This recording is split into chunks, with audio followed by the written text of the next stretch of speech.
Hello, good morning everybody. मैं धर्मेंद्र कुमार। आप सभी को आज का जो है तीसरा एपिसोड होगा क्वेश्चन का। NTPC, railway, SSC, group D, ये सभी ऑल गवर्नमेंट एग्ज़ाम्स के लिए रिलेवेंट होगा। और जितने भी प्रीवियस क्वेश्चन पूछे गए हैं एनटीपीसी में, सबसे पहले मैं एनटीपीसी द्वारा आयोजित एग्ज़ामों के का जो क्वेश्चंस है उस क्वेश्चंस को मैं सॉल्व कराने जा रहा हूँ। इसलिए इससे आपको पता भी चल जाएगा कि क्वेश्चंस एग्ज़ाम में किस तरह से पूछे जाते हैं और उसको किस तरह से इन्हें टैकल करेंगे। तो सबसे पहले हम जनरल विधि से ही बताएंगे, उसके बाद जो है हम कंटिन्यूस जो है इन शॉर्ट ट्रिक्स करेंगे। लेकिन जिस क्वेश्चन को मैं पहले बार मैं बना चुका हूं तो उसको जो हम जनरल विधि से नहीं बताएंगे, डायरेक्ट जो है hit and trial in tricks के विधि से, इन ट्रिक्स नहीं बल्कि उसी क्वेश्चंस में से ही यानी आंसर छुपा रहता है, की पॉइंट्स छुपा रहता है। मैं सिर्फ उस की पॉइंट को दिखाऊंगा आपको और उससे अवगत कराऊंगा और उसका इस्तेमाल आपको करना है। ठीक है, तो ज़्यादा समय ना लेते हुए मैं चलता हूँ क्वेश्चंस का पहला क्वेश्चंस पहला। और ये सवाल में आपको दिख रहा होगा, ये कैलकुलेशन वाला पार्ट्स है। ठीक है, तो इसको हम कैसे आसानी से बना सकते हैं। तो सबसे पहला जो हमें ध्यान देना है, नीचे में ध्यान देना है, हर में क्या है। हर में जो भी चीज़ देख रहे हैं, हर और अंश में दोनों में क्या कॉमन आ रहा है, तो इसको हम क्या करना है, कॉमन वाले पार्ट्स को हटा देना है। ध्यान दीजिएगा कैसे हटाएंगे वो देखना है। यहाँ पर 0.02 है, इससे भाग देंगे कोई प्रभाव नहीं पड़ता, इसका तो ऐसे खत्म हो जाता। 0.2 जो है हम देखना है कि यहाँ पर से हटाना है, यहाँ पर से हटाइएगा। ध्यान दीजिएगा क्योंकि इसका ये ऑफ में है तो डायरेक्ट जो है हम इसको इसमें भाग दे सकते हैं। तो 14 में अगर भाग देंगे 2 से तो कितना हो जाएगा, 7। लेकिन यहाँ प्लस है तो इसमें ही भाग देना पड़ेगा। यहाँ पर देखते हैं 0.2 है तो ये कट जाएगा, क्योंकि मैं बोला हूँ कि दशमलव का कोई इफेक्ट नहीं रहेगा इसमें। डिजिटल सम निकालने के क्रम में डेसिमल का कोई महत्व नहीं होता है, डेसिमल को छोड़ करके हम बात करते हैं। ठीक है, ये मेरा क्लियरेंस हो गया। अब यहाँ जो है डिजिटल सम आप लगा सकते हैं। कैसे लगाएंगे देखिए, डिजिटल सम में क्या होता है, सभी अंकों का योग, यानी संख्या के अंकों का योग। तो 2 2 4 हो गया, 2 1 3 हो गया। ये मैं अभी बता रहा हूँ, लेकिन आपको कैलकुलेशन में इस तरह से लिखना है, माइंड मैप में बनाना है। अब ध्यान दीजिएगा, गुना कितना हो जाएगा 7, अब प्लस ये 5 2 कितना हो गया 7। अब देखिए 4 और 3 में घटा कितना बचा, 1 गुना 7 कीजिएगा तो कितना हो जाएगा 7 प्लस 7 कितना हो जाएगा 14, और इसका डिजिटल सम हो जाएगा 5, क्योंकि 4 और 1 को जोड़िएगा तो 5 हो जाएगा। अब ऑप्शन में आपको दिया रहेगा, उस ऑप्शन के हिसाब से हमें करना है। ठीक है, ऑप्शन के हिसाब से हमें करना है। तो ये ऑप्शन में दिया रहेगा 250.07, बी ऑप्शन में दिया रहेगा 25.7, और सी ऑप्शन में दिया रहेगा 257, और डी ऑप्शन में दिया रहेगा 0.0257। ठीक है, तो इसको हमें कैसे करना है, तो ध्यान रखना है कि ऊपर और नीचे में पहले कितना अंक के बाद है। देखिए यहाँ पर ध्यान दीजिए, डेसिमल को चेक कैसे करेंगे। यहाँ कितना अंक है, 2 और 2 4। यहाँ पर ध्यान देना है क्योंकि यहाँ पर का जहाँ है वो लेंगे और इधर का लेंगे, दोनों में कॉमन। तो इसमें देख रहे हैं 4 है, इधर भी क्या है 2 2 4 है। यानी अगर डेसिमल की अगर हम बात करें तो ये डेसिमल एक्स्ट्रा बच जाता है ऊपर में, क्योंकि ये मल्टीपल में है। मल्टीपल में होगा तो क्या होगा, और बढ़ेगा, ये और बढ़ जाएगा। तो बढ़ेगा तो और क्या करना होगा, तो 4 है तो इसको करना है तो क्या बन जाएगा, 2 अंक के बाद डेसिमल आना चाहिए। 2 अंक के बाद डेसिमल कहाँ दिख रहा है, तो 2 अंक के बाद डेसिमल जो है हम देख रहे हैं यहाँ पे आ रहा है। तो इसका मतलब है आंसर क्या हो जाएगा 257। ठीक है, और कहीं आ रहा क्या 2, और तो कहीं आ नहीं रहा 25, और एक तो यहाँ पे आ रहा है। ठीक है, तो इस तरह से हमें करना है, तो ये आपका हो जाएगा आंसर। ठीक है, इसको आप समझ गए होंगे। तो आइए चलते हैं हम नेक्स्ट सवाल की तरफ बढ़ते हैं। नेक्स्ट सवाल लेते हैं। नेक्स्ट सवाल कहता है प्रश्न में,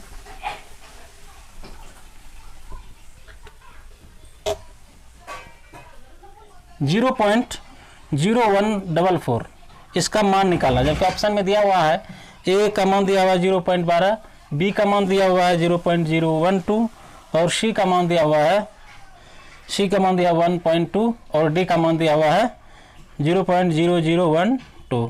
ठीक है, तो सबसे पहले हम क्या करते हैं, अगर रूट के अंडर अगर दशमलव है तो हम सबसे पहले देखते हैं कि कितने अंकों के बाद दशमलव है। 1 2 3 4 के अंक दशमलव है,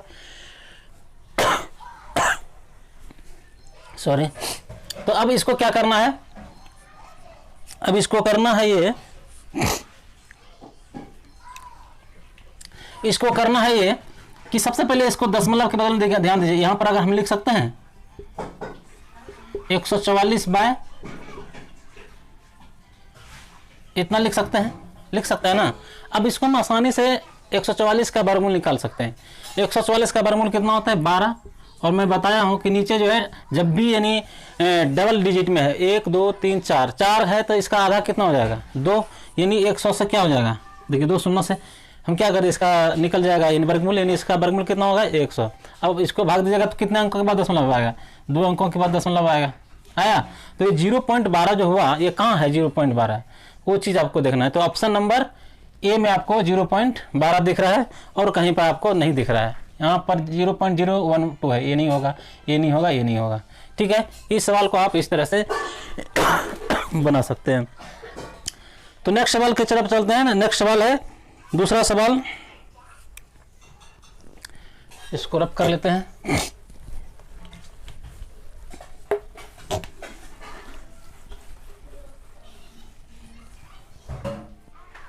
नेक्स्ट सवाल कहता है दो संख्याओं का एचसीएफ और एलसीएम क्रमशः 29 और 435 है।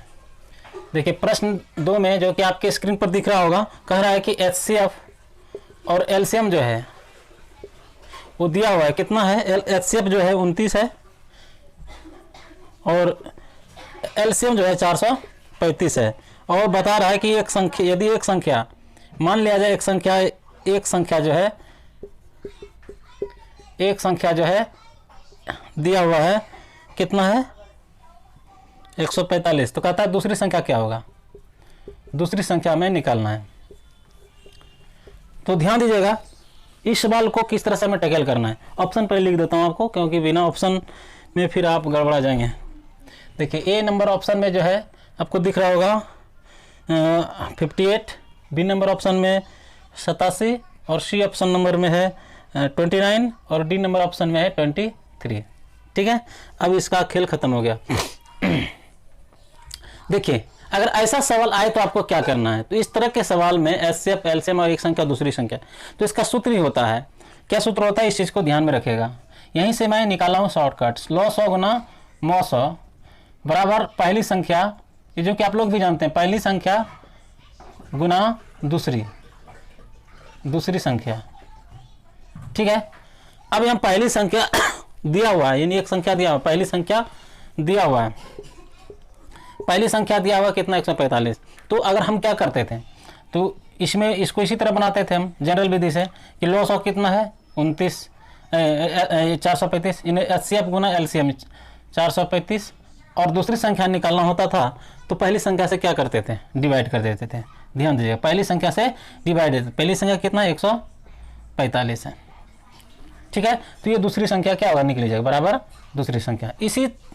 इतना तो हम लोग जानते ही हैं। अब यहीं से हम इस चीज़ को कॉन्सेप्ट निकाले हैं। क्या कॉन्सेप्ट निकाले हैं, क्योंकि मैं वादा किया हूं आप लोगों से कि ड्यूअलिटी रूल और डिजिटल सम समान, इसी से हम हल करेंगे। इसके सहयोगी के रूप में आपको पढ़ना पड़ेगा परसेंटेज से फ्रैक्शन और फ्रैक्शन से परसेंटेज कैसे होता है, अनुपात का गुण पढ़ना पड़ेगा। फिर एलसीएम एचसीएफ तो बता ही रहे हैं और बता भी चुके हैं, उसको आप पढ़ लीजिएगा। ये सब रहना, यूनिट डिजिट ये सब को ध्यान में रखना, परफेक्ट स्क्वायर ये सब को दिमाग में रखना है, और डिविजिबिलिटी रूल्स और डीएस मेथड, इसी के साथ जो है हम आपका क्वेश्चंस करेंगे। और इससे बाहर लगभग हम 70% सवालों में नहीं जाएंगे। 70% सवाल जो है इसी के इर्द गिर्द घूमेगा, इसलिए आप जो है इस पर गौर से ध्यान दीजिएगा। देखिए मैं आपको पहले मैं इसको जनरल विधि में कैसे हम सीखे कि हमको क्वेश्चन में देखना है तो हमें क्या करना। तो सबसे पहला मैं देख रहा हूं इसमें कॉमन फैक्टर देखना है। पहला नंबर कॉमन फैक्टर, ध्यान दीजिएगा। कॉमन फैक्टर अगर हम दिख रहा है तो इसमें कॉमन फैक्टर 29 ये दिखा है। 435 में भी कॉमन फैक्टर है, उसको जब आप 5 से भाग देंगे तो आपको पता चल जाएगा। 5 से अगर इसको भगा देते हैं, ध्यान दीजिएगा, 5 भी है लेकिन नीचे 5 है तो कट्टा, इसलिए 5 अट्टे 40 और 5 सत्ते 35, ये 87 क्या होगा, कॉमन फैक्टर हो गया।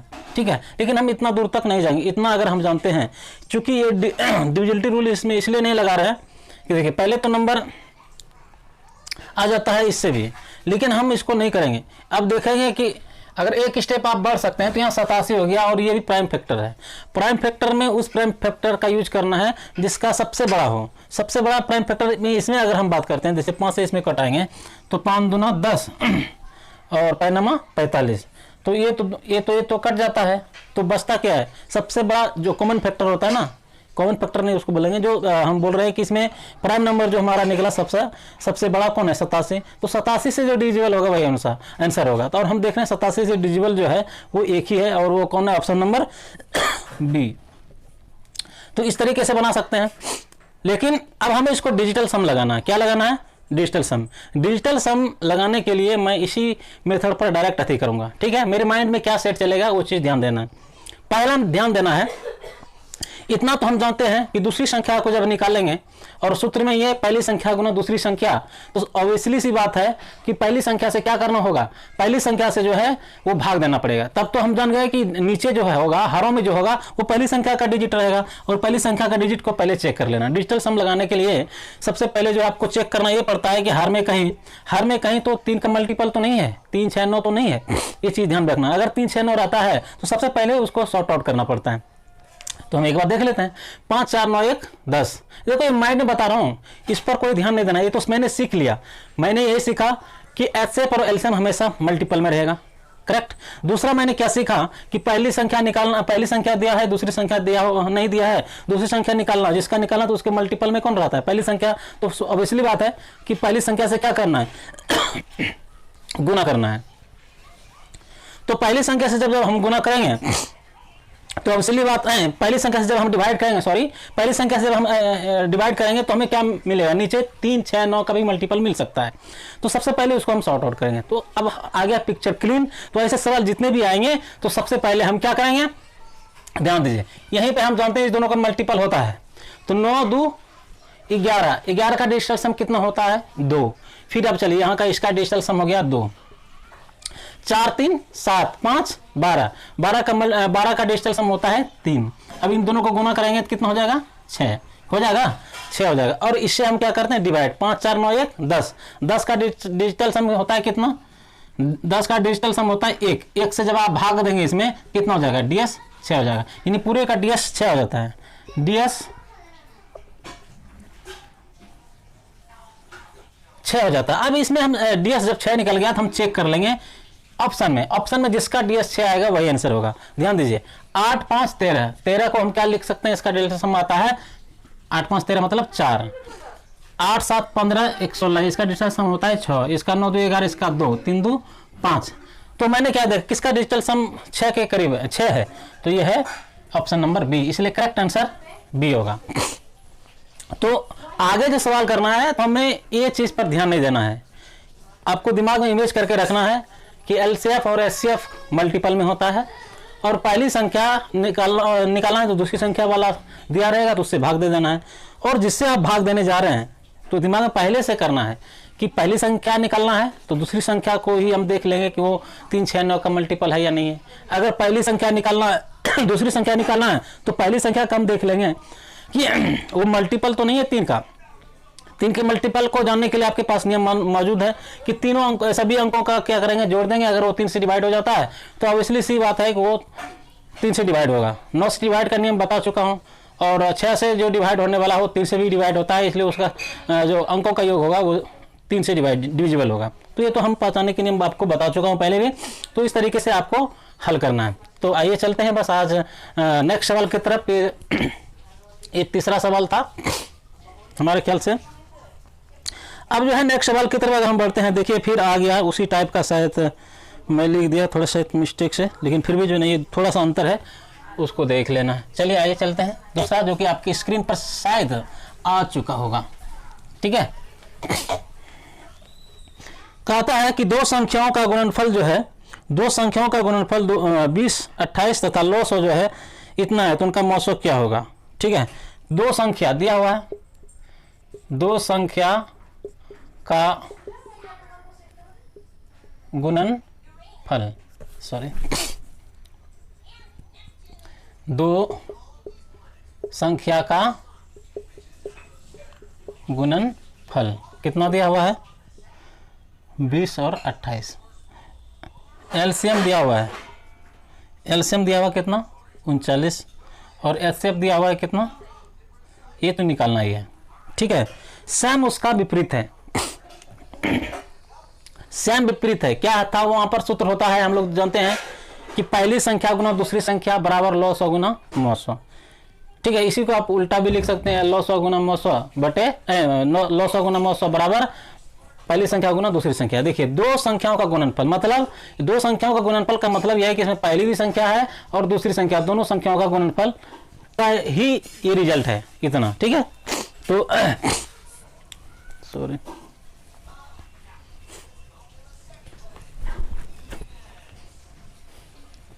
तो ये ध्यान में रखना है। अब इसको करना क्या है वो चीज हमको समझना है, लॉजिक है, ऑब्जर्व करेंगे। तो मैंने पहले वाले को, इसके जो जस्ट पहले क्वेश्चन था उसमें मैंने क्या किया था कि जिसका हम निकाल रहे हैं उसके गुणक को कहाँ रखते थे? हरों में रखते थे, क्योंकि उससे डिवाइड करते हैं। तो सबसे पहले हम चेक कर लेते हैं कि यह जो है कहीं 3 का तो मल्टीपल नहीं है। अगर 3 का मल्टीपल है तो हमें क्या करना होगा? उसको छोटा करना होगा। तो हम क्या देख रहे हैं? 9 3 12, यहाँ पर भैया जो है 3 का मल्टीपल है। तो सबसे पहले हमको इसको सॉर्ट आउट करना है। तो इसके लिए जो है सबसे पहले तो इतना तो लिखेंगे ही आप, इतना बट्टे कितना हो जाएगा? 39, क्योंकि दोनों संख्या का योग दिया हुआ है। एचसीएफ निकालना है तो एलसीएम से क्या करना पड़ता है?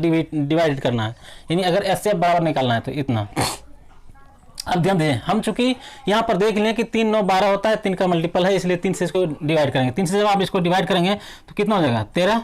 अब इसको 3 से डिवाइड कीजिए, 3 छक 18, 3 छक 18, बचा कितना इसमें? 2 उतरा 2 तो 22 बन गया। 3 छक 3 7 21, शेष बचा 22 में 1 गया तो 1, 22 में 21 गया तो 1 और 8 बन गया 18, 3 छक 18। तो ये 676/13। अब हम क्या देख रहे हैं कि नीचे जो है 3 के मल्टीपल में नहीं है, क्योंकि 3 अगर 13 जो है वो 3 का मल्टीपल नहीं होता है, तब इसमें डायरेक्ट जो है डिजिटल सम लगा सकते हैं। कैसे लगाएंगे? नीचे में बोला कि नीचे जो है डिजिटल सम, नीचे का हर का डिजिटल सम हमेशा 1 होनी चाहिए, 1 होनी चाहिए। तो इसके लिए हम क्या करेंगे? देखिए 3 और 1 कितना होता है? 4 होता है। 4 नीचे नहीं आना चाहिए, क्योंकि आना चाहिए कितना? 1। तो इसको 1 बनाने के लिए क्या करेंगे? इसको 1 बनाने के लिए ही, क्योंकि इसका 4 होता है, इसको हम लिखेंगे 4 3 1 4।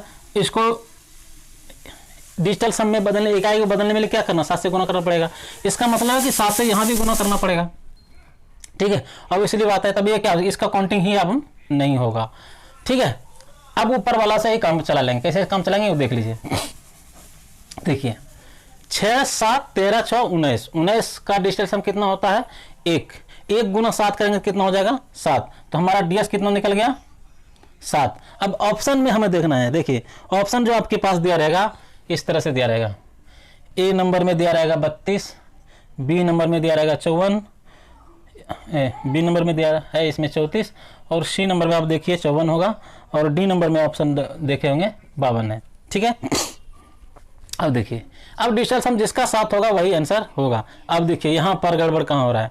यहाँ पर गड़बड़ हो रहा है कि देखिए 4 3 7 इसमें भी है, 5 2 7 इसमें भी है, लेकिन ये दोनों तो बेटा नहीं हो सकता, ए और ये तो 100% नहीं हो सकता है, क्योंकि इसका डिजिटल सम 3 2 5 और 5 4 9, ठीक है। इतना तो हम जान गए। अगर ऐसा है तो अब क्या करना है? अगर ऐसा है तो अब हमें क्या करना है? तो आपके सामने दिखे होंगे। देखिए हम क्या कर रहे हैं, हम कहीं नहीं जाएंगे, फिर हम चले जाएंगे 39 पर। देखिए मैं डिविजिबिलिटी रूल से भी बता सकता था, उसके हिसाब से भी बनाना है। अगर इसको डिविजिबिलिटी रूल लगाते तो आसान होता, लेकिन मैं डिजिटल सम के माध्यम से बता रहा हूँ। डिजिटल सम तो फ्लॉप हो गया यहाँ पर, तो इसको हम डिविजिबिलिटी रूल्स करेंगे। तो ऐसे सवाल में खास करके अगर फर्स्ट अटेम्प्ट करना है, सबसे पहले डिविजिबिलिटी रूल का पालन करना है। डिविजिबिलिटी रूल में देखना है कि जैसे कि इसका और इसमें, चूंकि हम एलसीएम से क्या कर रहे हैं? भाग कर रहे हैं। स्वाभाविक है कि 39 से तो भाग होगा, और 39 का जो हमें प्राइम नंबर, इसमें 39 एक्चुअली में प्राइम नंबर है नहीं, है ना, क्योंकि 3 से भी डिवाइड हो रहा है और 13 से भी हो रहा है। इसको प्राइम फैक्टर में अगर जोड़ेंगे, ऐड करेंगे, 3 गुना 13 हो जाएगा। ये दोनों जो है प्राइम फैक्टर आ गया। अब हमें चेक करना है, ध्यान दीजिए, इसमें चेक क्या करना है, चेक करना है कि दोनों में से कोई, जैसे 13 का मल्टीपल कौन है, 13 का मल्टीपल ना तो ए है, ना ए है, ना ए, इसको तो करने नहीं क्योंकि दो तो छट गया था। अगर हम सिर्फ इस मेथड से जाना चाह रहे हैं डिविजिबिलिटी रूल से, तो ये तीनों गायब हो जाता है और 13 चौके 52, तो आंसर क्या हो जाएगा option number D correct answer होगा। तो हमें ये चीज़ ध्यान रखना होगा, तो जब इसका प्रैक्टिस करेंगे आपको तो सारा चीज़ समझ में आ जाएगा कि आखिर हम इससे ही क्यों भाग दिए, क्योंकि यहाँ पर आप क्या करते 39 से भाग देते, 39 से भाग देंगे तो इस थोड़ा लंबा टर्म आ जाता है, इसलिए हम छोटा कर देंगे। 39 का पहाड़ा याद रखना बहुत मुश्किल है, उसको मल्टीपल करना बहुत दिक्कत होता है, तो इसलिए आप जो है इसको छोटा करने के लिए इसमें हम ढूंढ लेंगे। इसमें क्या ढूंढा मैं 39 में कि 13 गुना 3, 13 गुना 3 होता है 39, देखिए यहाँ पर 13, इसीलिए हम जो है 13 से हम देख लिए कौन कौन डिवाइड हो रहा है। 3 में तो खैर कोई है ही नहीं है, 3 से ये हार आ रहा है, लेकिन हमें देखना है 13 का फैक्टर, जो सबसे बड़ा कॉमन फैक्टर है उसका यूज करते हैं। ध्यान में रखना ये है कि जो प्राइम फैक्टर आपके पास निकलेगा ना, उस प्राइम फैक्टर में जो सबसे श्रेष्ठ होगा, सबसे बड़ा होगा, उसका इस्तेमाल सबसे पहले करना है, उसके बाद ही छोटे वाले का करना है। पहले वाले में ही बड़े वाले से ही पता चल जाएगा, उसमें सब ऑप्शन छटा जाएगा। कभी कभी अगर बड़ा ऑप्शन का 3 अगर आ जाता है, 1 नहीं आता है, तो उसमें आप दूसरे का भी इस्तेमाल 3 का कर सकते हैं। वो 100% इन्हीं दोनों में को लागू करेगा, ठीक है। तो 70% सवालों में ऑप्शन ऐसा दिया रहेगा कि वो डिविजिबिलिटी रूल से और डीएस मेथड से बनना ही बनना है। 10% से 20% है ऐसा कि वो जो आपको पूरी क्रिया करनी पड़े। पूरी क्रिया करने मैं आपको जितना भी क्वेश्चन पढ़ाया होगा मैं उसको लाऊंगा और आपको बताऊंगा। देखिए, नहीं तो आप अपने क्वेश्चन बैंक में भी इसको ट्राई कर सकते हैं। इससे संबंधित जो भी क्वेश्चन है उसको divisibility rule, first number divisibility rule में क्या चेक करना है, तो प्राइम नंबर ढूंढना है। और अब इतना तो आपको मालूम है कि, लेकिन बेसिक चीज़ तो आपको मालूम होनी चाहिए भाई। मौ 100 और मौ 100 गुना लॉ 100 बराबर पहली संख्या गुना दूसरी संख्या, ये सूत्र फार्मूला याद रहना चाहिए, ठीक है। ये जब तक नहीं रहेगा तब तक जो है आपके दिमाग काम नहीं करेगा। ये जब रहेगा तब जो है आपको डायरेक्ट दिमाग में, क्योंकि अभी जो मैं बता रहा हूँ मेरे दिमाग में क्या है, मेरे दिमाग में यही है कि निकालना क्या है एचसीएफ, तो भाई भाग किससे देना होगा, एलसीएम से, क्योंकि मल्टीपल में है, इसका मल्टीपल है। और जो इसका मल्टीपल हो, जिसको निकालना है वैल्यू, तो उसी का मल्टीपल जो है वो डिवाइडेड का काम करता है, वो डिवाइड करेगा वो। तो ये तो हम जान के एलसीएम से क्या करें, डिवाइड। तो सबसे पहले इसी का जो है हम क्या निकाल दिए, इसी का हम निकाल लिए प्राइम फैक्टर। प्राइम फैक्टर मैंने क्या देखा, 13 और 3 निकला, 39 को 13 गुना 3 लिख सकते हैं। अब देखें इसमें सबसे बड़ा कौन है, 13 है। 13 से देख लिए, चेक कर लीजिए 13 से कौन कट रहा है, जो कटेगा वही आंसर होगा, ठीक है। इसलिए ऑप्शन नंबर डी जो होगा वो करेक्ट आंसर होगा, ठीक है। ये चौथा नंबर क्वेश्चन था। तो आइए चलते हैं नेक्स्ट सवाल की तरफ बढ़ते हैं। और नेक्स्ट सवाल में ध्यान दीजिएगा, बहुत आसान सा सवाल मैं लिया हूँ, हालांकि ऐसा सवाल मैं पहले करा चुका हूँ। यहाँ पर हम डायरेक्ट करेंगे, इस चीज़ को आपको समझना है, ठीक है। क्वेश्चन तो आपके स्क्रीन पे आ चुका होगा, मैं सिर्फ ऑप्शन लिखूंगा, ठीक है। मैं सिर्फ जो है ऑप्शन लिखूंगा और उसी ऑप्शन से हम काम चलाएंगे। तो सबसे पहले ऑप्शन लिख लेते हैं। ऑप्शन ध्यान दीजिए क्या दिया हुआ है, ए ऐसे तो आपको स्क्रीन पे दिख रहा होगा, मुझे नहीं दिख रहा है क्योंकि बाद में एडिट करेंगे हम। यानी सबसे पहले रिकॉर्ड कर रहे हैं वीडियो को। सी नंबर जो है 5:3 और डी नंबर जो है 3:5, ठीक है। ये तो मैं लिख दिया। अब देखिए प्रश्न क्या कर रहा है कि कह रहा है कि एक त्रिभुज के कोणों का अनुपात 2:3:5 है। अनुपात थोड़ा सा हम लिख देते हैं, 2:3:5, यानी एक त्रिभुज है, इसका ये अनुपात है, ठीक है। अब ध्यान दीजिए, मैंने आपको बताया था फंडा कि अगर अनुपात से संबंधित हो तो हमें कुछ विशेष दिमाग लगाना नहीं है, हम सिर्फ अनुपात को पकड़ के रखेंगे। जो डिमांड करेगा उस डिमांड के हिसाब से ही हम काम करेंगे। अब ध्यान दीजिए, सवाल कर रहा है कि सबसे बड़े कौन है, जिसका अनुपात बड़ा होगा वो बड़ा कौन होगा, सबसे बड़े कौन और सबसे छोटे कौन होगा, 2 होगा। अब कहता है इन दोनों कोणों का सबसे बड़े कौन का सबसे छोटे कौन से अनुपात क्या होगा। अब बड़े कौन और छोटे कौन का अनुपात निकालना है, तो क्या हो जाएगा 5:2। चूंकि ये बड़ा है ये छोटा है, इसका अनुपात बड़े से छोटे की तरफ जा रहा है, तो 5 क्या हो जाएगा 2। अब ऑप्शन में देखिए 5:2 कहाँ है, तो आपको पता चल गया होगा कि ये है सबसे बड़े कौन का सबसे छोटे कौन से अनुपात। तो 5:2 ऑप्शन नंबर बी करेक्ट होगा। ज़्यादा इसमें दिमाग लगाना नहीं है। अगर आप ज़्यादा दिमाग लगाते हैं तो फिर तो मुश्किल होगा, फिर वो करने से कोई फ़ायदा नहीं होगा। इसलिए चलते हैं हम नेक्स्ट सवाल की तरफ। समझ गए होंगे, आई होप, मैं ऐसा कर सकता हूँ। और बहुत ही खूबसूरत सवाल जो कि आपके स्क्रीन पर दिख रहा होगा, इस खूबसूरत सवाल को हम देखिए खूबसूरत तरीके से बनाएंगे और हमारा रिजल्ट भी आ जाएगा बहुत ही खूबसूरत, बहुत ही आसान तरीके से। छठा नंबर सवाल जो है आपके स्क्रीन पे दिख रहा होगा और कह रहा है वो सवाल। सबसे पहले मैं ऑप्शन लिख देता हूँ, ठीक है। ऑप्शन में देखिए क्या क्या आ रहा है, 8, 20, 25 एंड 35। बी ऑप्शन में दिया हुआ है 8, 20, 23 और 37। सी नंबर ऑप्शन में दिया हुआ है 8, 20, 24 एंड 36। डी नंबर ऑप्शन में दिया हुआ है 8, 21, 23 एंड 36। देखिए घबराने की ज़रूरत नहीं है, मैं बहुत ही आसान तरीके से आपको बताऊंगा और ऐसा आसान तरीका बताऊंगा, इतना आसान तरीका बताऊंगा कि आपके दिमाग में हलचल होने लगेगी। नहीं वाह, ये बहुत अच्छा है, ट्रिक्स है। और मैं ट्रिक्स जो निकाला हूँ ऐसा नहीं है कि कोई ऐसा है कि उस ट्रिक को याद करना है, याद करने की चीज़ नहीं है, ये बिल्कुल कॉन्सेप्ट बेस्ड है। अगर आपको कॉन्सेप्ट समझ में आ रही है तो बनेगा, ठीक है। कह रहा है कि रुपया दिया हुआ है 88 रुपया है और कह रहा है कि इसको 88 रुपया को जो है ना बांट देता है किस अनुपात में, 2, 5, 6 और 9 अनुपात में है। ध्यान दीजिएगा। अब मेरा ये खत्म हो गया। कह रहा है कि तो रुपये के उनके संबंधित अनुपात क्या होगा। देखिए संबंधित अनुपात, अब देखिए 88 जो है, 88 जो रुपया है, ठीक है, सभी को जोड़िएगा ना तो 88 ही पूरेगा शायद, ठीक है। हमारे ख्याल से तो पूरना चाहिए 88, क्योंकि रुपया तो 88 है, लेकिन कह रहा है कि इसको 2, 5, 6, 9 और 9 के अनुपात में। तो हमें चेक करना है, रुपया से कोई लेने देना है नहीं, क्योंकि ऑलरेडी ये होगा, ये 100% है। इसमें दिमाग हमको नहीं लगाना है। हमको दिमाग कहाँ लगाना है, हमको दिमाग लगाना है ऑप्शन में। ऑप्शन में देखिए सबसे बड़ा लीजिए, सबसे बड़ा अनुपात में कौन है, ये 9। हम देख लेंगे, लास्ट वाला चेक कर लेंगे।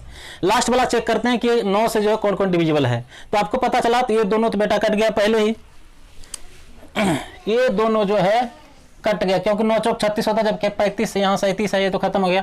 लेकिन इसमें जो है 2 ऑप्शन सही दिख रहा है हमें, ठीक है। एक तो डी से ही खत्म हो गया, यानी ये जो लास्ट वाला अनुपात है उसी से हो गया। अब चलते हैं ए वाला ऑप्शन से। तो इधर इसमें जो है हमको चेक करना है, इधर वाला चेक करना है, इस वाला पूरा। अब देखते हैं 6 से ये दोनों तो खैर होगा ही नहीं, वो तो पहले है, लेकिन 6 चौक 24 और यहाँ देखिए ये भी नहीं होगा, क्योंकि 6 चौक 24 होता है, यहाँ 23 है, ये भी कट गया। अब बचा कौन, बचा ऑप्शन नंबर सी इकलौता। तो आंसर क्या होगा, ये। आप जोड़ के देखिएगा, अगर इम्तिनान से अगर देखना चाहते हैं, सभी को जोड़िएगा तो आपको जो है 88 रुपये ही मिलेगा। मैं भी जोड़ के बता देता हूँ, ध्यान दीजिए। 20 और 24 कितना होता है, 44, 8, 52, 52 और 36 कितना होता है, 88। इसलिए रुपया दिया हुआ है, चाहे लाखों करोड़ों में क्यों दिया ना हो, उससे हमको कोई मतलब नहीं है, उस पर कोई दिमाग हमको नहीं लगाना है। अगर आप उसमें दिमाग लगा रहे हैं तो समझ जाइए कि आप गोलटनियाँ मार देंगे, ठीक है। यानी आपसे वो संभव की बात नहीं है, यानी आप एग्जाम से बहुत पीछे हैं, ठीक है। यानी सिलेक्शन आपका उस तरीके से बनाएंगे तो सिलेक्शन होना बहुत मुश्किल है आज के ज़माने में। इसलिए हमें समझना है, समझ विकसित करना और उसी समझ के हिसाब से हमें बनाना है। तो आइए चलते हैं नेक्स्ट सवाल की तरफ। नेक्स्ट सवाल जो है देखिए आपके शायद स्क्रीन पर आ गया होगा। मुझे तो मोबाइल से देख करके जो मैं अति क्या हूँ देख करके बोलना पड़ता है। कहता है कि यदि 5 आदमी एक काम को 9 दिन में कर सकता है, शायद 7 नंबर क्वेश्चन होगा हमारे ख्याल से। तो 5 आदमी एक काम को 9 दिनों में कर सकते हैं। कितने आदमी हैं, 5 आदमी हैं पहले सब। और कहता है 3 आदमी उसी काम को कितने दिन में करेंगे। तो सबसे पहले हम ऑप्शन लिख देते हैं। ए नंबर ऑप्शन में जो है, ए नंबर ऑप्शन में आपको दिख रहा होगा 12, बी नंबर में दिख रहा होगा 15 और सी नंबर में दिख रहा होगा 13 और डी नंबर में दिख रहा है 18। अब ध्यान दिए, मैं डिजिटल साम पर प्रयोग इसलिए नहीं कर रहा हूँ क्योंकि यहाँ पर मैं दिख रहा है कि सभी जो है 3 का मल्टीपल है, ठीक है। तो सबसे पहले क्वेश्चन को हम लिख लेते हैं। कहता है क्वेश्चन के आधार पर जो हम थोड़ा सूत्र बना लेते हैं, उसके हिसाब से हम चलेंगे। देखिए सूत्र कैसे बनाएंगे, सॉरी कहाँ चला गया मेरे भाई, हाँ शिट।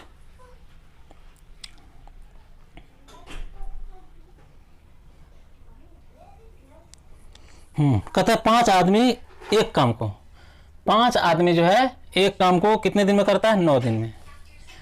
एक ही काम है ना। देखिए ये 9 गुना 5 जो होता है ना, एक तरह से हुआ टोटल मिलाकर अगर एक दिन में करना चाहेगा तो उसको कितने आदमी की जरूरत पड़ेगा? 45, 9 पचे 45। अगर एक काम को एक ही दिन में करना है तो 9 दिन में करता ना, एक दिन में करना पड़ेगा तो कितना दिन, कितना आदमी चाहिए? 9 होना चाहिए, 9 पचे 45 होना चाहिए। ठीक है, ये हो गया। दूसरा कह रहा है, आगे इसे लिखते हैं, 3 आदमी उसी काम को कितने दिन में करेगा? 3 आदमी उस काम को कितने दिन में करेगा? मान के चलिए x दिन में करेगा, कितना? 1। बस यहीं पे खेला है। ये तो आप इस विधि के माध्यम से ही बना सकते थे आराम से। अगर क्वेश्चन से करना चाहेंगे तो वहाँ से भी डायरेक्ट आप इसका मेथड लगा सकते हैं। लेकिन यहाँ पर ऑप्शन जब आप देख रहे हैं तो ऑप्शन में हम अक्सर देखें 3 से मल्टीपल हो रहा है, इसलिए यहाँ पर DS लगाना अच्छा बात नहीं होगा। वहाँ पर आप मिस्टेक कर सकते हैं, इसलिए वहाँ पर ज़्यादा नहीं करना है। इसको छोटा सा है इसलिए इसको आप कर सकते हैं। वो बड़े बड़े सवाल जो गुना भाग रहते हैं तो वहाँ पर इसका इस्तेमाल कर सकते हैं। अगर आपको करना ही है कि नहीं हमको करना ही है, तब हम क्या करेंगे? आपके दिमाग में कि नहीं सर आप जो है डिजिटल सम से बताइए, तो डिजिटल सम यहाँ पर फ्लॉप हो सकता है, ठीक ना। अब हो सकता है तो हो सकता है, नहीं भी हो सकता है, लेकिन हम चेक कर सकते हैं। चेक करने में कोई प्रॉब्लम नहीं होनी चाहिए। देखिए ध्यान दीजिए, पहले तो जनरल विधि से सीख लीजिए इसको। पहला सवाल आया है इसलिए इसको बताना मेरा फर्ज है। अब ध्यान दीजिए, 3 तिया 9, तो x का मान कितना हो गया? 15। यानी 15 दिन में ये काम कर लेगा। कितना आदमी? 3 आदमी। इसलिए ऑप्शन नंबर बी सही होगा। ठीक है, ये तो हुआ जनरल विधि से। अब एक आपके क्वेश्चन में दिख रहा है कि 3 आदमी है, उसको कितना दिन लगेगा? तो उसके लिए आपको क्या करना पड़ेगा? वो आप हमेशा क्या करते हैं कि 3, जिसका मैं क्या बोला हूँ, जिसका मल्टीपल है उसी से आप डिवाइड करते हैं। तो डिवाइड करते हैं तो हमको देखना है कि 3 से पहले 3 से भाग दे देते हैं। 3 से भाग दे देते हैं तो इससे हमको निकल जाता है।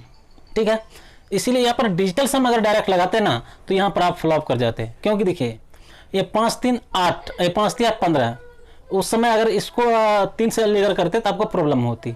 इसलिए उससे बचने के लिए जो है आप साधारण विधि से बना सकते हैं, क्योंकि छोटा है। अगर आपको बनाना ही है तो इसमें आप डिविजिबिलिटी रूल लगाइए, क्योंकि ऑप्शन डिफरेंट है और हम देख रहे हैं यहाँ 5 से मल्टीपल है। तो और 5 वाला ऑप्शन हमें एक ही दिख रहा है, इकाई अंक में 5, तो इसके लिए आंसर क्या हो जाएगा? 15। विशेष कुछ नहीं देखना था हमें। इस सवाल को हम क्या देख रहे हैं? ऑप्शन देख रहे हैं डिफरेंट है, और देख रहे हैं कि यहाँ पर 5 है तो उधर 5 वाला भी ऑप्शन दिख रहा है, इकाई अंक वाला एक ही है। तो 100% वो उससे वही आंसर होगा। क्यों होगा? क्योंकि यहाँ पर जो सामने वाले में हम देख रहे हैं कि यहाँ पर कोई 5 नहीं है, नहीं है ना, 5 नहीं है। अब बोलिए कि सर आप 5 तो लिए, 9 क्यों नहीं लिए? 9 का अगर करते तो हम क्या हो जाता है? आंसर डी नंबर होता। ठीक है, लेकिन इसके लिए जो है, सॉरी लाइट चल गयो।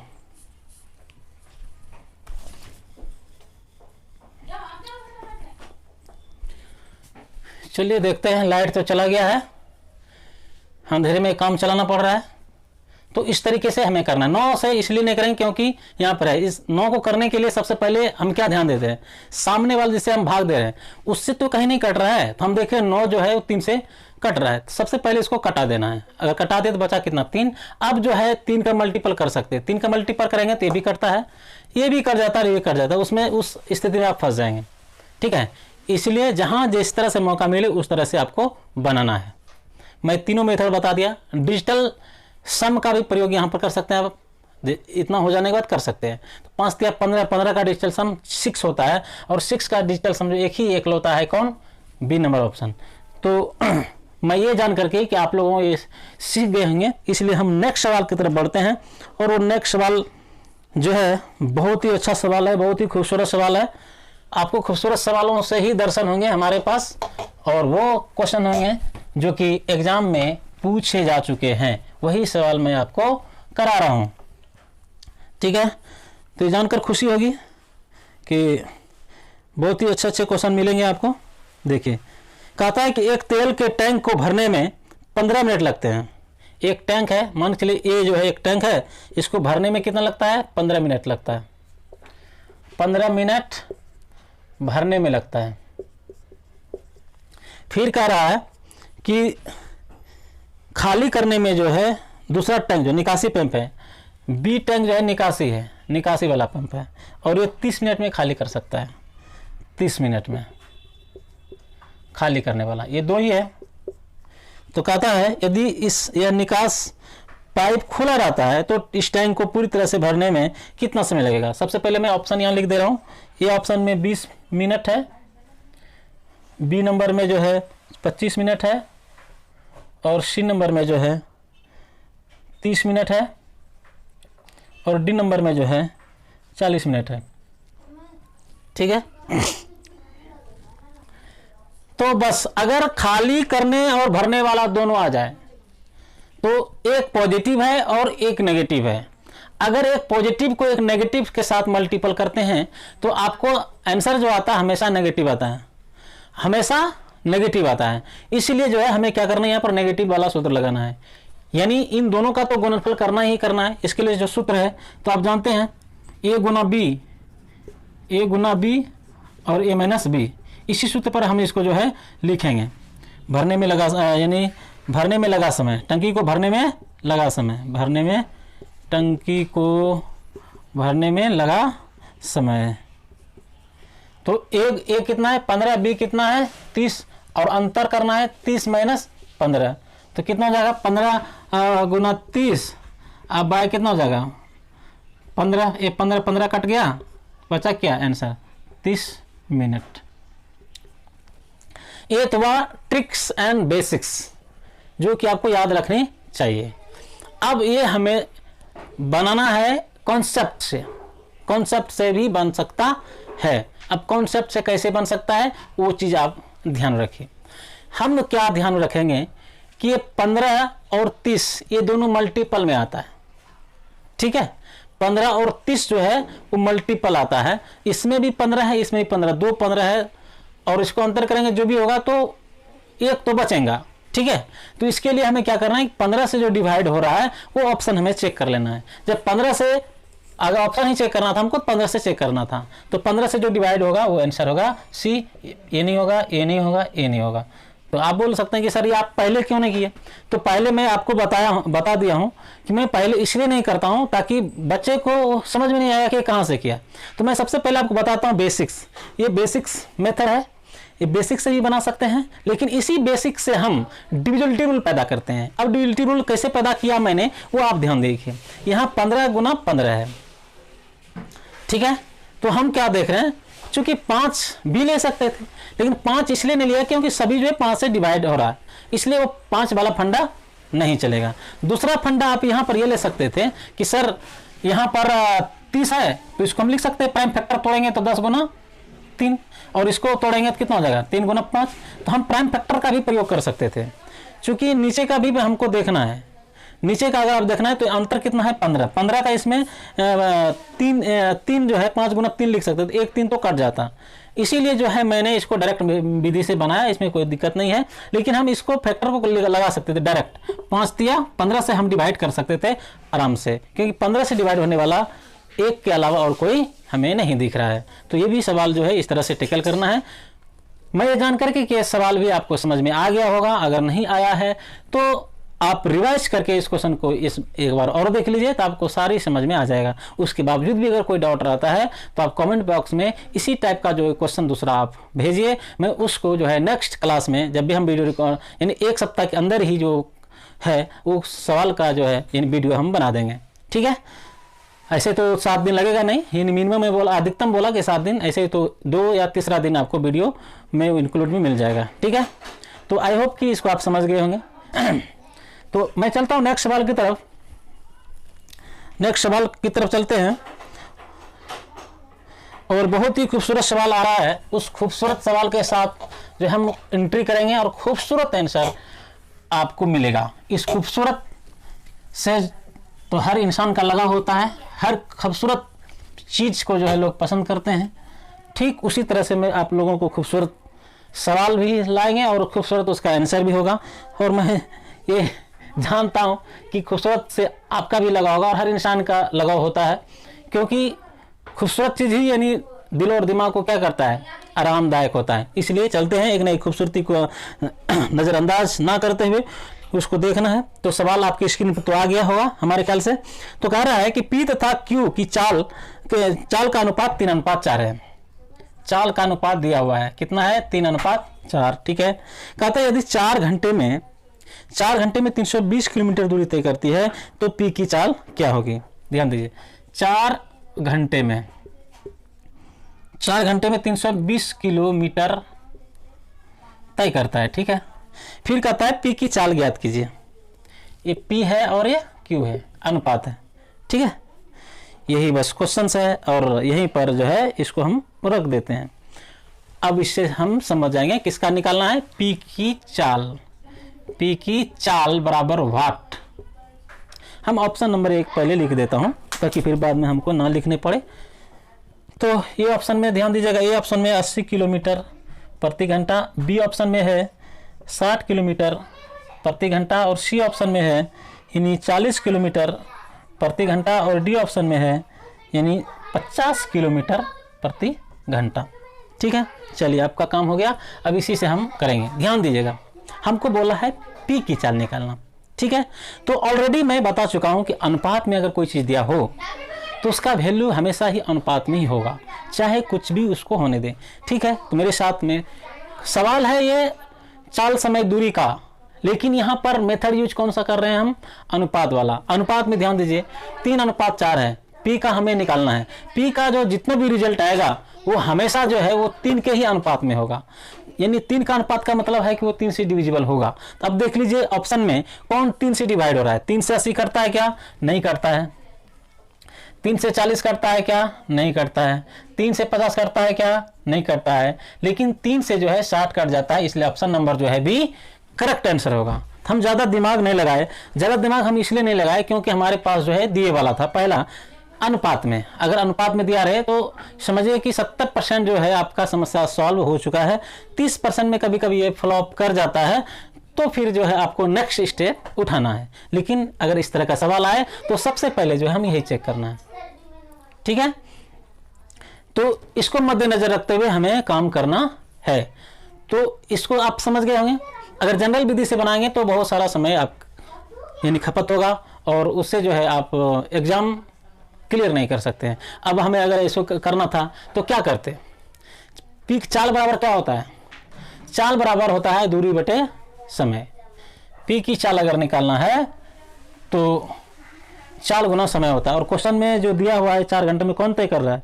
क्यू कर रहा है। ये क्यू की चाल, ये क्यू की चाल है, ठीक है। और पी की चाल निकालना है। क्यू 4 घंटे में 320 किलोमीटर चलता है, तो यहाँ से भी आप निकाल सकते हैं। यानी 4 से डिवाइड कर दीजिए इसमें। ध्यान दीजिए, अगर इसको और अतिरिक्त से बनाना चाहते हैं अनुपात में ही उसको यूज करना है, लेकिन हमें यहाँ से देखिए, ध्यान दीजिए 4 से, चूंकि अगर इसकी चाल निकालना है, क्योंकि चाल निकालना है तो घंटे से क्या देना होगा, भाग देना होगा किलोमीटर में। तो इसका मतलब है इससे हम भाग देंगे तो क्या होगा, 4 8 32।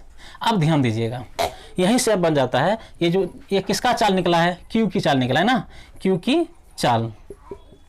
अब 4 जो है इसके बराबर है, यानी 4 जो है किसके बराबर है?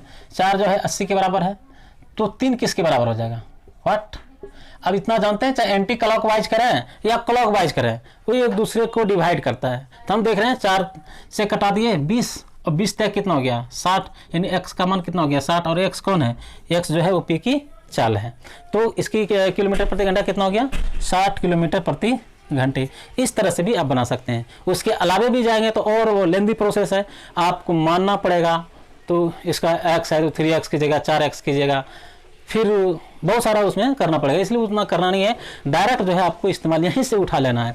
3:4 है और कि 1 का चाल दिया हुआ, अगर 1 का चाल दिया हुआ है तो दूसरे के चाल निकाल सकते हैं अनुपात से, क्योंकि अनुपात कभी चेंज होता नहीं है। इस बात को ध्यान रखते हुए इसलिए मैंने सिर्फ पी की चाल निकालना था। तो सबसे पहले हम पी की जो अनुपात है उसी से हम डिवाइड कर दिए। अगर वो कट गया, समझिए जो कटा वही आंसर होगा। अगर ये फ्लॉप कर जाता तब मैं दूसरा इसका प्रयोग करता, नहीं तो सबसे पहले हम इसी का प्रयोग करेंगे, दूसरे में फिर इसका प्रयोग करेंगे। तो क्यों की चाल जो है 4 घंटा है, 4 से डिवाइड करेंगे, इसके किलोमीटर प्रति घंटा निकल गया। ये अनुपात में है तो इसको अनुपात में इतना बराबर करते हैं, हमको इसका चाहिए अनुपात 3 का बराबर क्या होगा, तो उसके हिसाब से हम निकाल लिए। तो ये जानकर ये खूबसूरत सवाल का खूबसूरत जवाब आपको मिल गया होगा और इससे आपको खुशी मिली होगी कि मैं ये क्वेश्चन सीख रहा हूँ। देखिए, मैं कुछ नहीं, मैं याद कराने के लिए नहीं आया हूँ, और मेरा काम है कि आपको याद दिलाना, इन रिवाइज कराना, कॉन्सेप्ट को बिल्डअप कराना, यानी ऑब्जर्व करना। ऑब्जर्व करने के लिए मैं सिखाऊंगा कहाँ पर देखना है, आपको कुछ नहीं करना है, एक दृष्टा रूप में आपको लेना है, अपने आप को कुछ नहीं करना है, देखना है, बस देखना है, देखते रह जाना है। और जब देखिएगा तो उसमें बहुत सारा जो है क्रियाकलाप आपके मन में उदलित होंगे और आप ढूंढना शुरू कर देंगे। इसलिए कहते हैं गाना भी सुनेंगे नहीं कहता, गाना भी सुने होंगे आप लोग, ढूंढोगे तो मिल जाएगा। तो बिना ढूंढे हुए कुछ नहीं मिलता है, इसलिए आपको ढूंढना ही पड़ेगा। चाहे क्वेश्चन में क्या ढूंढेंगे, आंसर ढूंढेंगे, तो वो भी आपको पता चलेगा किस तरह से ढूंढना है। तो मैं आपको ढूंढने के हर तरीका से अवगत कराऊंगा, यानी हर क्वेश्चन को और कितना यानी शॉर्टकट कर सकते हैं कॉन्सेप्ट के माध्यम से। ये कोई ट्रिक नहीं रहेगा, इसमें जो भी ट्रिक अगर रहेगा तो सारे चीज में लगेंगे। 80% क्वेश्चन में उसका आप अप्लाई कर सकते हैं, मैं उस तरीके से बताऊंगा। लेकिन इसके लिए सबसे पहले जो है आपको देखने की जो नजरिया होनी चाहिए वो विकसित करनी होगी। अगर आप देखने की नजरिया विकसित किए और मेरा जो फार्मूलाज है, मैं जो कॉन्सेप्ट बताता हूं उस पर आपने फोकस किए, तो हम दावे के साथ कह सकते हैं कि कोई भी सवाल हो वह 1 मिनट तो नहीं जाएगा, चाहे कितना भी बड़ा सवाल क्यों ना हो, वो 1 मिनट नहीं जाएगा। हम ये दावे के साथ कर सकते हैं 70% सवाल जो है आपको 20 से 30 सेकंड के अंदर बन जाएगा। और जिसको आप टफ बोलते हैं उस सवाल को जो है 30 से लेकर 1 मिनट के अंदर ही 59 सेकंड के अंदर ही वो सवाल हल हो जाएगा। इसलिए आप निश्चिंत रहिए, सीखने की कोशिश कीजिए। जहां भी समझ में नहीं आए वहां आप रिप्लाई भी, ऐसे तो अभी लाइव क्लासेस है नहीं जो कि आपका डायरेक्ट हम सॉल्व कर देंगे। और चूंकि मेरा अभी चैनल नया है, उतना मेरा सब्सक्राइबर नहीं है, जिस दिन से सब्सक्राइबर मेरा 1000 से ऊपर हो जाएगा तो हम लाइव के काबिल हो जाएंगे और फिर मैं आपको लाइव ही सॉल्व यानी कराऊंगा, लाइव ही आपका डाउट क्लियर होगा। तब तक के लिए जो है, जब तक कि मेरा 1000 सब्सक्राइबर नहीं हो जाता है, तब तक आप लोगों से यही निवेदन है कि आप जो समझ में नहीं आए वो जो है आप डिस्क्रिप्शन बॉक्स में आपका जो है कमेंट बॉक्स रहता है, उस कमेंट बॉक्स में कमेंट कीजिए कि इस सवाल को हम यहाँ पर ये चीज़ नहीं समझ पाए तो इसको आप फिर से समझाएं। तो फिर से तो हम उस समय तो नहीं समझा पाएंगे, लेकिन नेक्स्ट में उसी टाइप का जो है क्वेश्चन में लाऊंगा और फिर उसमें जो है हम आपको क्वेश्चन आंसर करके बताऊंगा और जो डाउट है उस डाउट को मैं क्लियर करूंगा। अभी तो तरीका यही है, क्योंकि आप और हमारे बीच में डायरेक्ट कनेक्शन तो है नहीं, जो लाइव वो कनेक्शन लाइव में ही होता है। तो लाइव जब हम आएंगे तब आपके हर जो डाउट्स है वो हम क्लियर करते जाएंगे, उसमें कोई परेशानी आपको नहीं झेलनी पड़ेगी। सारा आपकी परेशानी ये समझ लीजिए कि आपकी परेशानी जो है वो मैंने हरण कर लिया हूँ, ठीक है। इसको चीर हरण मत बोलिएगा, मैं सिर्फ हरण किया हूँ, इस चीज़ को ध्यान में रखते हुए। आई होप इसको मैं समझ रहा हूँ कि आप समझ गए होंगे। तो चलिए शायद आज का जो लास्ट सवाल है और बहुत ही खूबसूरत सवाल है और इतना खूबसूरत है और इसके अंदर इतनी खूबसूरती है कि अच्छे का जो है पानी पिला देता है थोड़ी देर के लिए। और जब कैलकुलेशन वाला पार्ट्स को इतना कैलकुलेशन करना पड़ता है उसे कि 1 मिनट से भी ज़्यादा समय जाता है। और दूसरा चीज़ क्या होता है, उसका दिमाग को जो एनर्जी पहुंचानी चाहिए वो उतना रूप में एनर्जी को जो है वो सप्लाई नहीं कर पाता है और वो थक जाता है और अगला सवाल करने के लिए जो है उसको एनर्जी सही ढंग से नहीं मिल पाता है और सब सही ढंग से नहीं मिलेगा तो स्वाभाविक सी है कि उसे वो सफलता मिलेगी। ध्यान दीजिएगा, ये लास्ट सवाल है, आज का 10वां नंबर सवाल है जो कि आपके स्क्रीन पर दिख रहा होगा। तो इस सवाल को अगर हमें जवाब देना है, तो हमें क्या करना है। तो ध्यान दीजिए, कह रहा है कि 5000 रुपये का 3 वर्ष के लिए 10% वार्षिक दर से चक्रवृद्धि ब्याज ज्ञात कीजिए। आपको निकालना क्या है, CI निकालना है, ठीक है। CI बराबर व्हाट और दिया क्या हुआ है वो देख लीजिए, यानी मूलधन दिया हुआ है, कितना 5000 और समय दिया हुआ है T दिया हुआ है कितना 3 बरस और रेट दिया हुआ है 10%। बस यहीं से एक खेल शुरू होता है। सबसे पहले आप बेसिक सीखिए, यानी बेसिक आपको फार्मूलाज बताऊंगा, उसके बाद आपको हम समझाने की कोशिश करेंगे।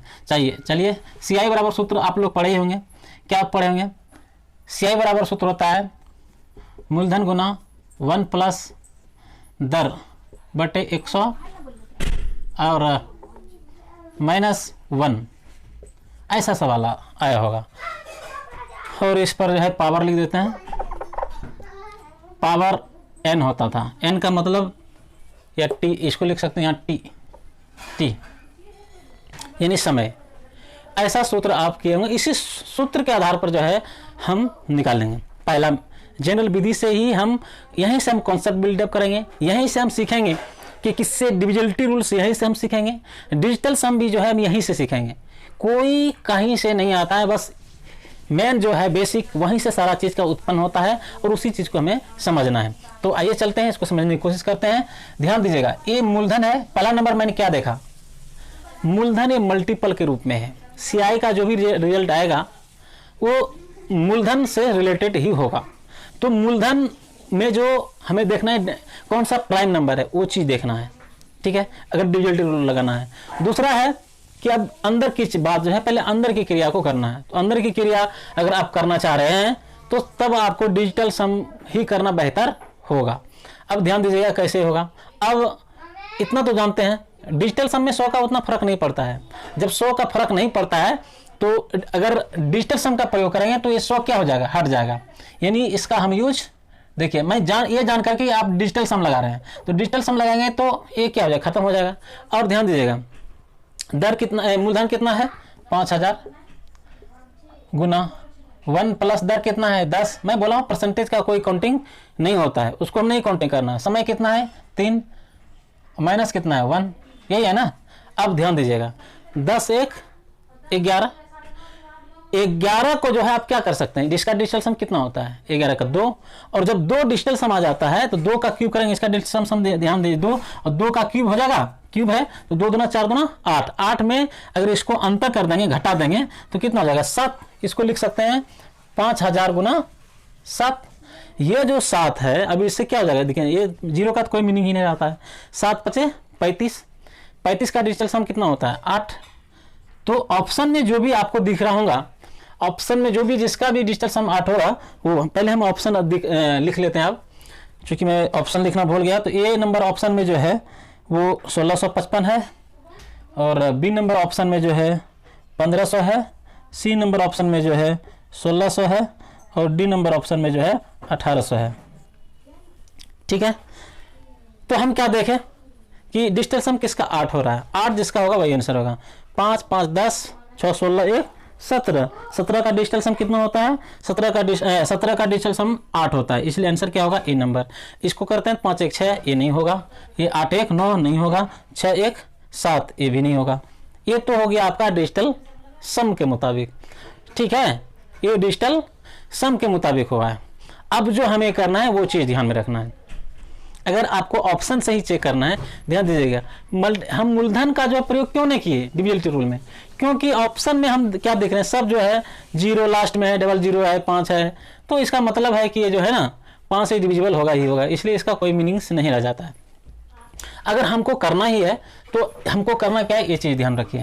ये परसेंटेज दिया हुआ है ना आर से ही लेकर ही चलेंगे। आर कितना दिया हुआ है 10%। इसी 10% से हमें सीखना है कि कैसे क्या करना होगा। तो 10% को हम लिख सकते हैं 1/10, और इसी को हम लिखेंगे 11/10, क्योंकि चक्रवृद्धि ब्याज है ना, चक्रवृद्धि ब्याज है, इसलिए हम इसको हिसाब से करेंगे। अब हमारे पास निकालना है, क्योंकि ये 10 जो है इसका कोई मीनिंग्स तो रहता नहीं है, इसलिए इसको कुछ हम करते नहीं है। रेट के हिसाब से हम 11 का, क्योंकि हमको चक्रवृद्धि ब्याज निकालना है, तो मैं मूलधन से कोई लेना देना ही नहीं, ये हम मूलधन से कोई लेना देना नहीं है। तो हमें जब भी चेक करना है तो 11 का डिविजिबिलिटी चेक कर लेना है। 1100 जो डिवाइड होगा वही आंसर होगा।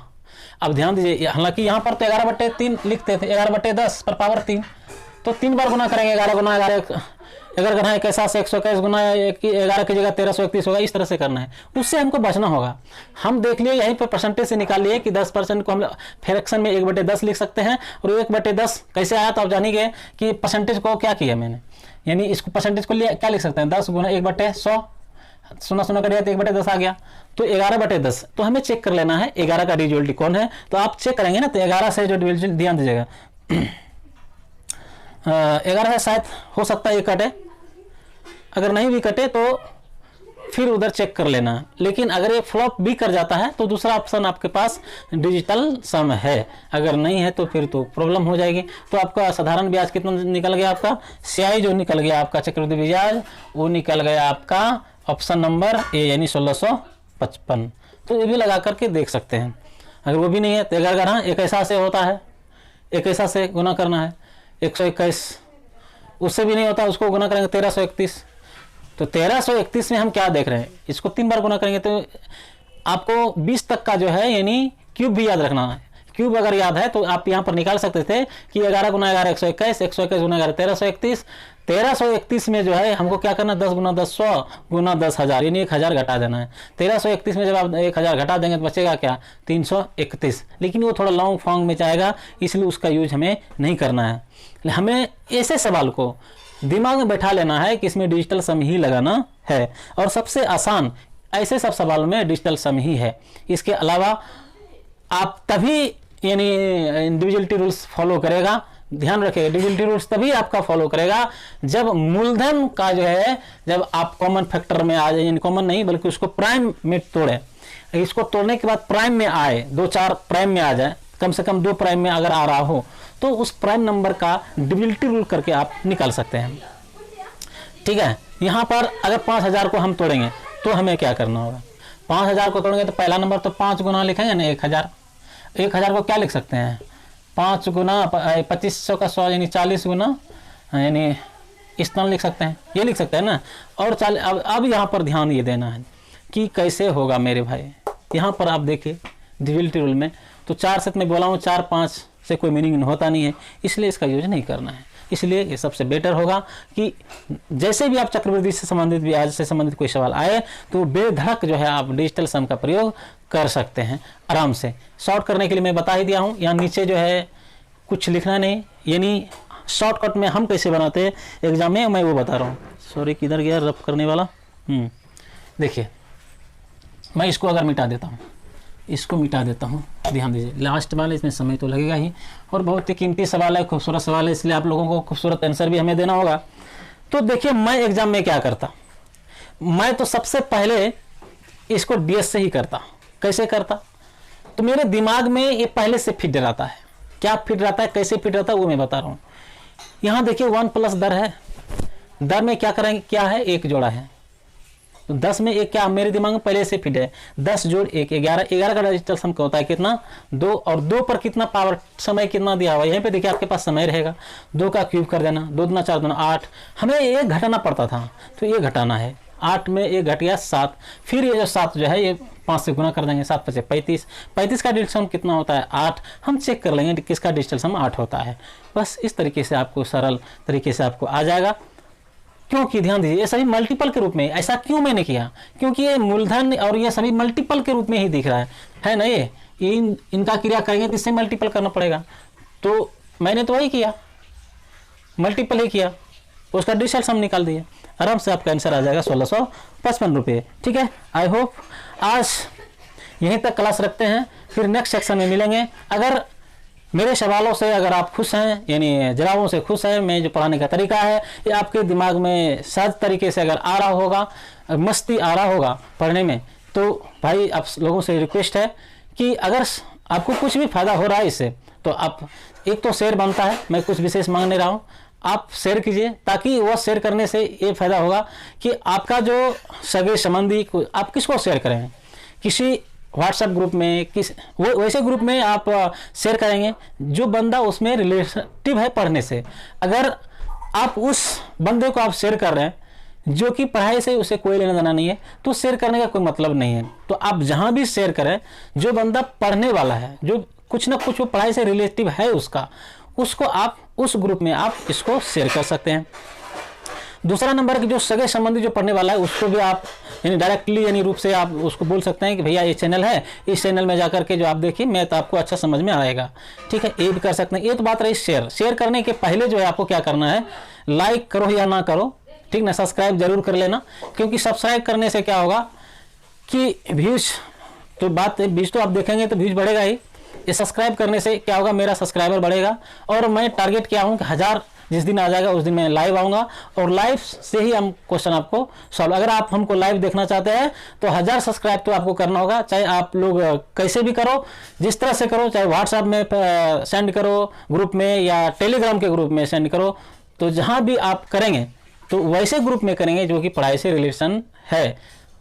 और जो सगे संबंधी दोस्त होंगे उसको आप डायरेक्ट भी कांटेक्ट कर सकते और उसको बता सकते, फिर उसको सलाह दे सकते कि तुम भी कहीं जो ग्रुप से जुड़ा हुआ है तुम उसको तुम कर सकते हो, उसमें तुम्हें कोई परेशानी नहीं होगी। जितना तुम करोगे उतना फायदा है, ताकि तुम हमसे लाइव यानी सीख सकोगे। और अगर नहीं लाइव सीखना चाहते तब तो कोई बात नहीं, सब्सक्राइब करो या ना करो, मैं तो इस तरह से पढ़ाते ही रहूँगा। ठीक है, बाकी आप सब पर छोड़ता हूँ, बस जय हिंद जय भारत। नेक्स्ट मिलते हैं अगले सेशन में, कम सून यानी बहुत जल्द मिल रहे हैं। Thank you.